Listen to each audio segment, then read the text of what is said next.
dah cantik terletak. Ini tudung Clarabelle dari Exact Clover.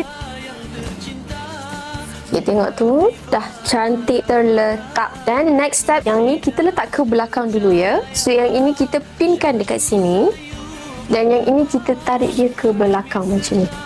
Nampak tu, tarik dan kemas. Pinkan satu dekat bahagian sini so that dia tak bergerak. Dan yang ini pinkan dekat atas kepala.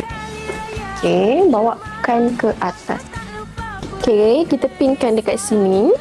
Yang ni kalau akak-akak nak biar macam ni pun cantik juga. Tapi macam saya suka letakkan dia ke belakang.